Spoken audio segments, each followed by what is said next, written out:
by the pristine waters of the harbor deep, where the Cadigal people their vigil would keep.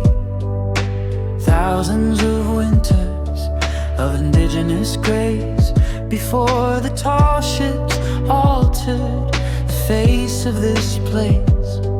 In 1788, the anchors were cast, an amalgamation of futures, a severing of the past. The convicts stepped ashore, their spirits subdued, to face the harsh wilderness, a landscape so rude. Oh, Sydney, through the vicissitudes of time, from a penal colony to a metropolis sublime, your harbor is a mirror to the changes you bore, from ephemeral beginnings on a sun-drenched shore.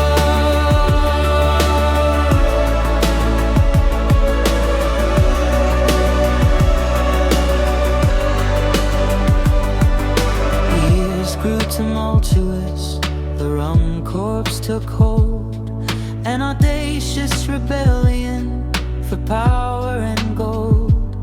Then the quarry arrived with a vision so grand, to ameliorate conditions and reshape the land. The colony flourished, a mercurial rise, sandstone horizons reaching up to the skies. Through the gold rush era, the crowds did proliferate, influx of dreamers trying to alter their fate. Oh, Sydney, through the vicissitudes of time, from a penal colony to a metropolis sublime, your harbor is a mirror to the changes you bore, from ephemeral beginnings on a sun-drenched shore.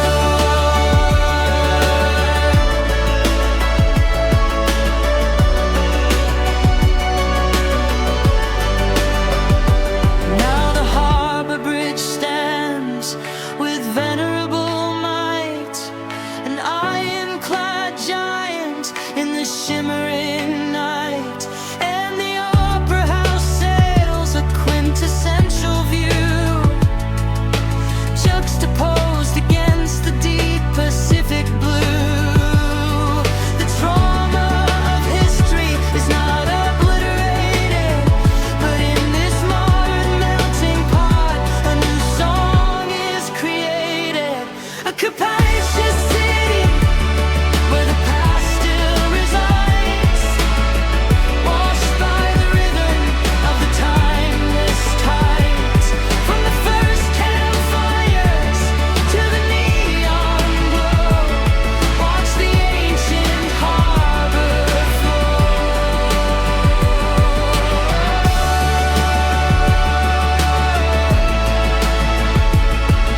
Ephemeral shores, resilient spires.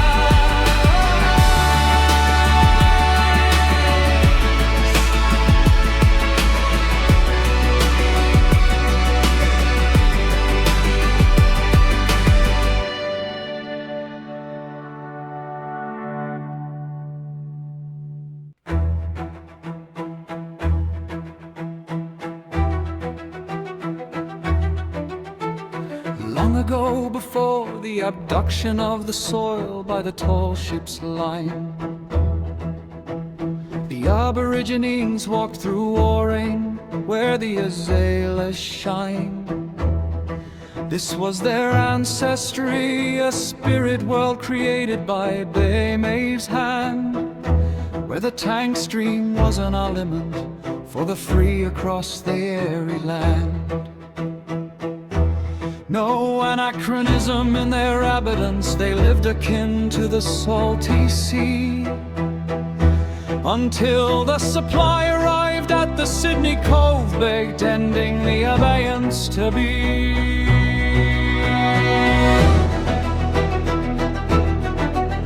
Arthur Phillip made an abrupt arrival with a blockade of heavy ships, seeking an alliance to allot the allotment while the famine held its grips. The asperity of the prison strain brought a bitterness and an abject ache, as the colonists fought to subsist on acreage for the British Empire's sake. With assiduous labor, they sought to accommodate the able-bodied few. In a citadel of sandstone, they began a world that was unfamiliar and new.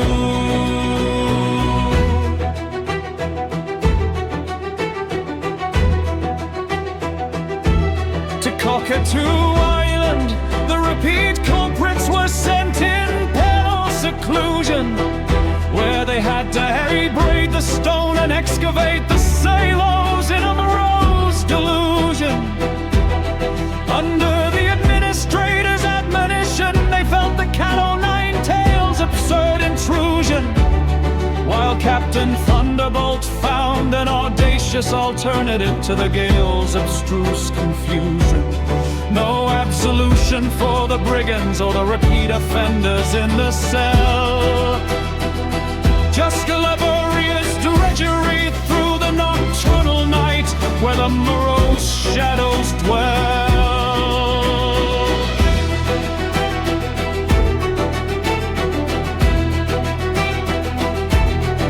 When the blockade of war brought the Japanese fleet to the harbor's mouth, 3 midget submarines made an ambush in the cynosure of the south.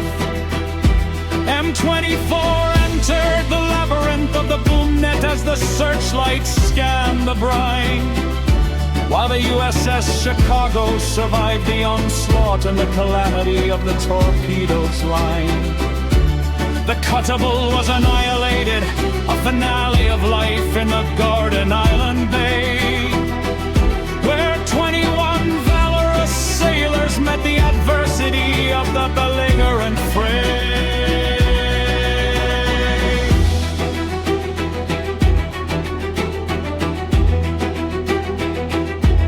In Homebush Bay, a noxious morass was generated from the effluent's flow, where dioxins and heavy metals were ascribed to the Union Carbide site below.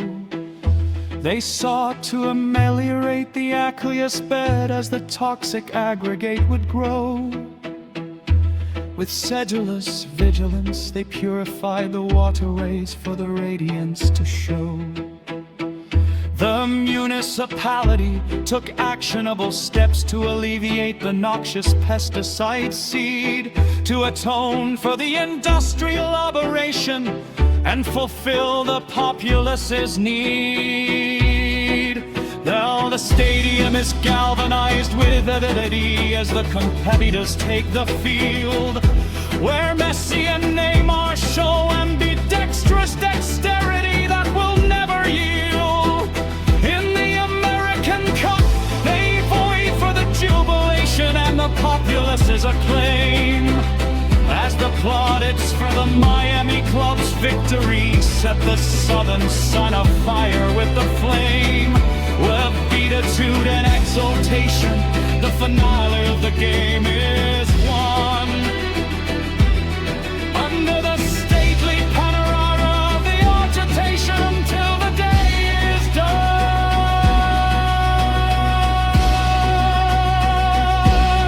With absolution for the past and an annunciation of the new. Sydney, you remain autonomous in the ashore and the blue. An iconic masterpiece, an authentic and venerable view. The ultimate itinerary on the capacious tide that we pursue.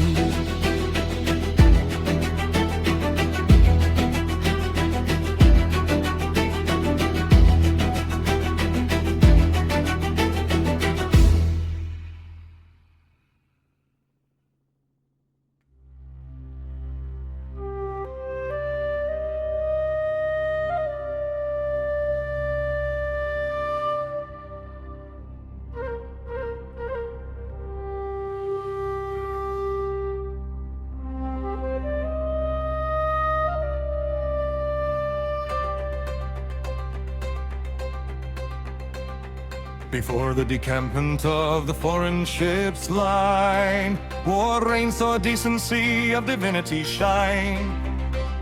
A diverse distinction in the diurnal sun, where Baiam's dedication to the land was begun. Through decades of descending through the tank stream, they lived in a devout and a dormant dream. No deception or deceit in their docile way, under deity stars at the end of the day. The dastardly decrepit First Fleet came to stay, a dauntless decision to sail through the spray, fleeing the debasement and the dejection of old, to a declamatory citadel where the death would be told. With decorous deference to the despot's command, they deciphered the depth of the unfamiliar land, facing deficiency and deflection of hope, with a defrayed dedication on a sandstone slope. To Cockatoo Island, the culprits were led in deplorable drudgery for the daily bread. They would deface the sandstone and denude a hill with a defiant dexterity and an Achillean will. No deferment of labor or defensible right, just the degradation of the gale in the night. While Captain Thunderbolt made a devious escape, leaving derision for the decrepit gale's shape.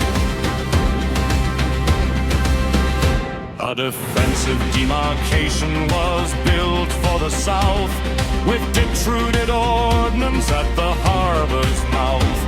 Then the Japanese deluge of war did demobilize, through a delusion of safety under darkling skies. The cuttable met its demise and dejection, a deleterious calamity beyond all deflection.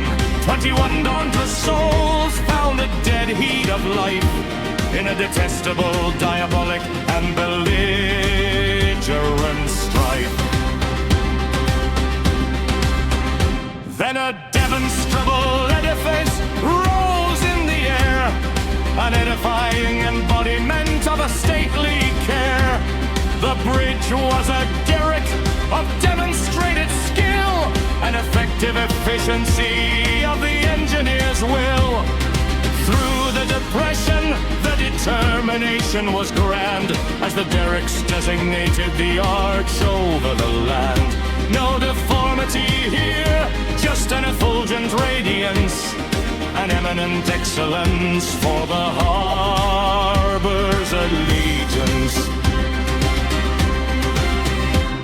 In Homebush, the effluent of Union Carbide would flow, a degenerate morass where the dioxins would grow.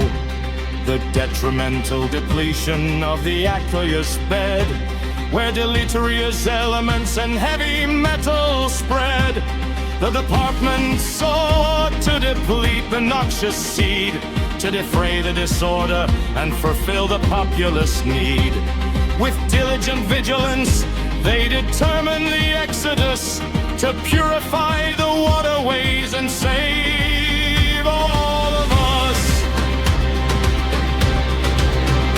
Now the amphitheater is effervescent with light, as ecstasy of the FIFA crowd ignites the night. The aspirants take to the field with efficacy, under the equanimity of the harbor's magnificence. Messi and the Miami Club are the eminence, with Neymar's efficacy and excellence so pure. It's an enrapturing spectacle, an encomium to play, where jubilation and exultation rule the day. With an acquittal and absolution for the past, Sydney Harbor's endurance is meant to last. an edifice of excellence and ventral view, the ultimate excursion on the azure and blue, a venerable masterpiece and authentic design, where the divinity of Sydney will always shine.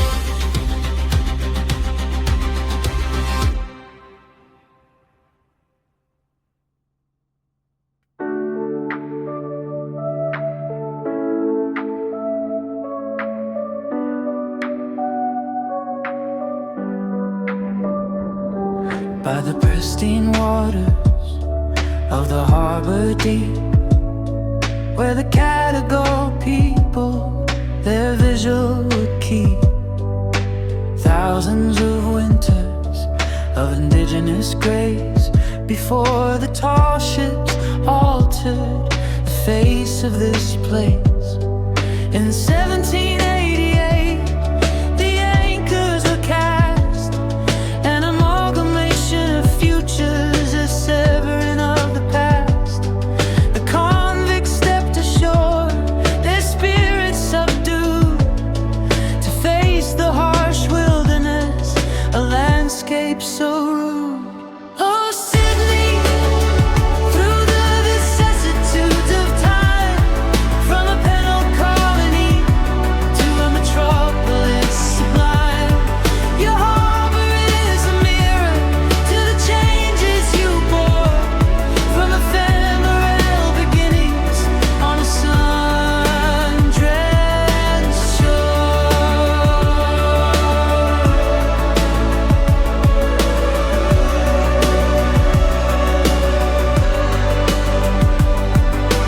Years grew tumultuous, the rum corpse took hold, an audacious rebellion for power and gold. Then the quarry arrived with a vision so grand, to ameliorate conditions and reshape the land.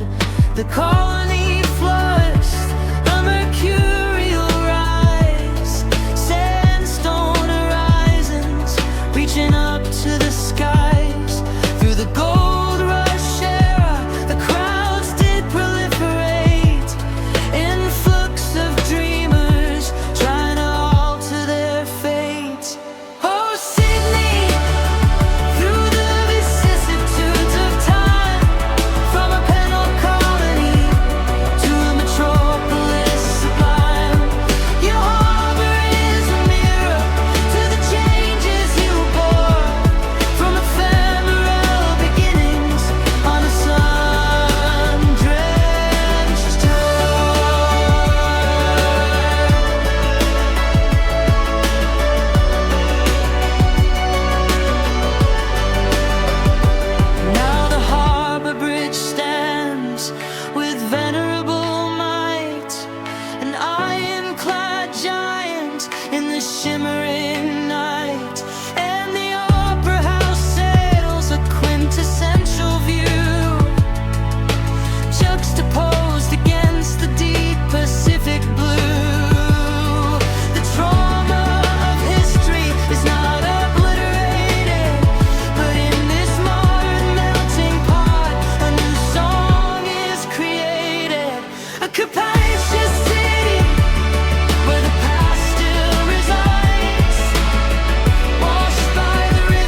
In the genesis of time on this habitable shore, the aboriginal clans lived for ages of lore.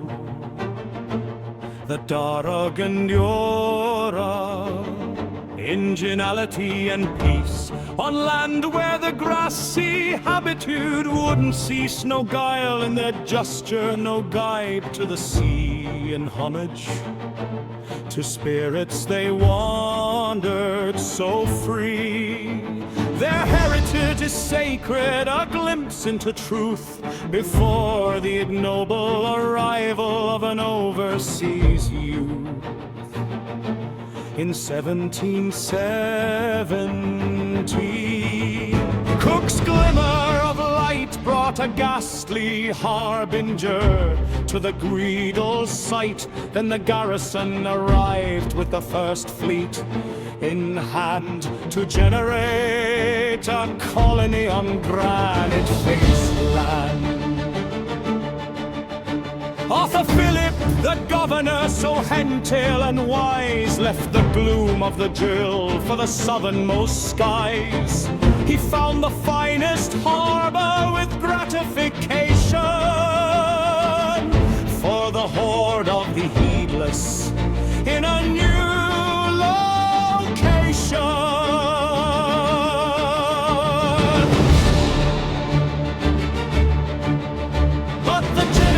Was grievous with grief and with drought, as the grain in the granary quickly ran out. Hunger and havoc and heathenish pain left the habitants haggard in the blistering rain. The smallpox was heinous, a hideous grievance, and ill that hindered the clan's ancient grievance. No geniality here, just the hardihood of the brave as they fought to subsist and the colony saved. Governor Bragg was hearty with a harangue so bold, while the rum corps henchmen for gold were all sold. A mutiny of hussars and gendarmes in wait in the rum rebellion, they grappled with fate. George Johnston was giddy with a gallant bravado as they gently harassed the governor's shadow. But history would generalize the humbug and lies until Macquarie the Great brought the grandeur to rise.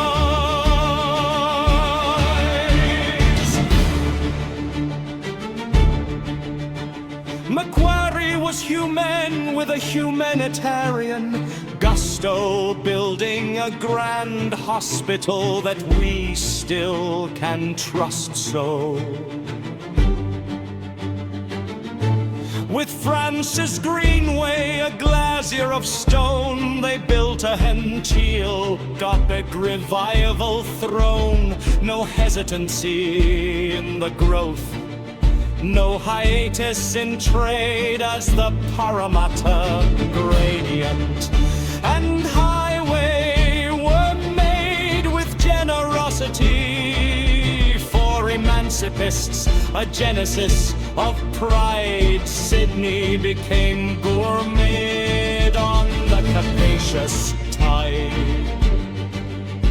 Then Bradfield the Great, with a gigantic design, set the Harbour Bridge, arches in a lustrous line through the Great Depression. In the haggard hibernal years, the granular grindstone washed away all the fears. At the opening, the Groot made a grotesque gesture, gashing the ribbon in a gallant adventure. But the gaiety of the populace was glorious and grand, as the coat hanger gracefully spanned the whole land.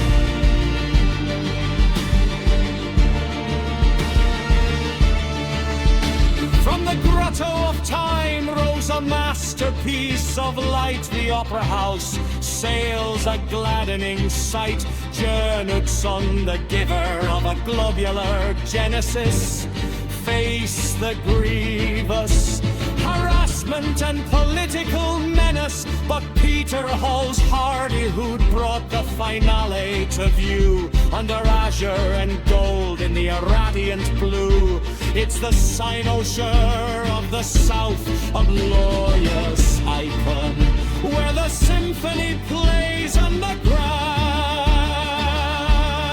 organ is on. Now the gate of the city is gregarious, and Faust, as the gamut of cultures finds geniality at last. FIFA is calling with galore jubilation as Messi and the Miami clubs